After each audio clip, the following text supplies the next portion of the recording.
What's up, guys? This is the Gospel According to Mark with a C. He is I and I am he. Just taking some time to tell you exactly what's on my mind. Thank you for joining me once again, my friends. Listen, guys, I want to do this video because one of my good friends in the comment section expressed to me that they would like to see me or hear my take on the Coca-Cola fiasco, all right? And for those of you who don't know, apparently Coca-Cola is getting called out because they have some type of training program where they are telling their employees or their white employees to be less white. All right, that's the instruction that they're giving them. So actually, I had seen this in passing, but I really didn't dive into it. I'm glad I did because this is fucking ridiculous. But let me just share with you a little bit of what's being said here on Newsweek.com so we can get up to speed here, okay? me. All right, so the story is Coca-Cola is facing backlash, says, be less white. I guess that's going to be their new slogan. Coca-Cola, be less white. Okay, Coca-Cola is facing backlash, says, be less white learning plan was about workplace inclusion. And it goes on to say, Coca-Cola is facing mounting backlash from conservatives online. It shouldn't just be conservatives. It should just be everybody, but I'll get into that in a minute. And they've responded to allegations of the anti-white rhetoric after an internal whistleblower leaked screenshots of diversity training, that old diversity training. All right, let me just start over. Coca-Cola, facing mounting backlash from conservatives online, has responded to allegations of anti-white rhetoric after an internal whistleblower leaked screenshots of diversity training materials that encourages staff to be less white. On Friday, what is this? Carolyn Borisenko, an activist who supports banning critical race theory, shared images from an internal whistleblower of the company's online racism training. The slides included tips to learners on how to be less white, less arrogant, less certain, less defensive, less ignorant, and more humble. Okay, well, listen, I just gotta say, guys, I see the problem right here. There's actually nothing wrong with that statement except for one thing, all right? They're telling people be less white, less arrogant, less certain, less defensive, less ignorant, and more humble. Only one thing's wrong with that is that they're telling people to be less white. I would think that every human being in the world should be less arrogant, less certain, less defensive, less ignorant, and more humble. Everyone should be that. Why you would attribute that to being white? Well, that's racist as it is. You know what I mean? Because if that's going to be your business, part of your business plan, then you're setting yourself up to discriminate against people on their whiteness because you think that they're arrogant, you think that they're certain, whatever that means, you think that they're defensive, ignorant, and they're not humble. So why would you want people like that around? So inadvertently, you're creating the very discrimination that you're claiming that you're trying to prevent.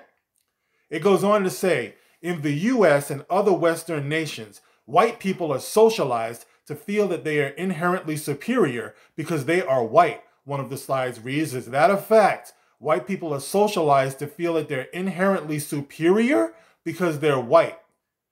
Research shows that by age 3 to 4, children understand that it's better to be white. Interesting. A Coca-Cola spokesperson confirmed that the course is part of a learning plan to help build an inclusive workplace, but also noted that the video circulating on social media is from a publicly available LinkedIn learning series and is not a focus of our company's curriculum. All right, well, why are you citing it if that's the case? You know, but listen, guys, here's the thing. You shouldn't be asking white people to be less of who they are and encouraging them to dumb themselves down. You should be encouraging everybody else to raise themselves up.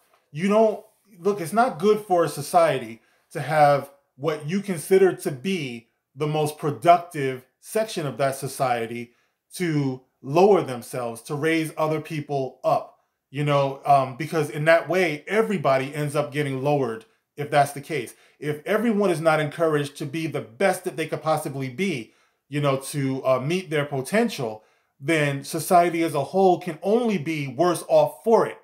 You know, and for my money, these things that you're talking about by age 3 and 4, who's the most responsible for how children feel between the ages of 3 and 4? I would think it's their parents, okay? So that's where it starts. It starts in the home. Now, according to you, that's not my narrative, but according to you, if white people are feeling like it's good to be white by the time they're 3 or 4, I would say that their parents did their job because that's who they are. Black people should be feeling that it's good to be black by the age of 3 and 4, or whoever you might name, whether they're Latino, Indian, Asian. You should feel good about being who you are by at least the age 3 or 4. You shouldn't look over to somebody else and say, how come they feel so good about themselves? I don't feel good about myself. They shouldn't feel so good about themselves because I don't feel good about myself. That's not the way life works. You don't tear down other people. And you know, the funny thing about that is that a long time ago, I had a list of commandments, personal commandments that I wrote out for myself. I've always kept a journal for pretty much my whole life. You see this ancient relic looking book right here? This is one of my journals, right? And within this journal, right, and this goes back decades, guys. I've been writing this since I was a child. Within this journal, I wrote down some of my personal commandments, and this is what it reminds me of. So let me read some of these, okay? And I'm going to highlight 2 of them in particular. The personal, let's see. It says here, I live by a pretty strict personal code. I always say it. Now I'm going to write it. My own personal commandments. I don't even, okay. Number 1, never judge another human being. Number 2, always stand by your word. Number 3, respect every living thing. Number 4, never follow anyone blindly. Number 5, never, and this is the relevant part. Number 5, never belittle a person to make yourself look good. These are my commandments to myself. Number 5, never belittle a person to make yourself look good. Number 6, never let a person belittle you to make that person look good. Okay? Those are the 2 that I want to build upon, but let me just finish this up. Number 7, never fear death, only fear judgment from God. Number 8, love yourself, even when it seems like no other loves you. Number 9, always be honest to yourself. Number 10, there is no love at first sight. No disrespect to anyone. If you fell in love at first sight, that's fine, all right? This is what I wrote years and years and years ago, okay? Number 11, speak your mind whenever you speak at all. Number 12, never forget anything. I forgot I wrote that.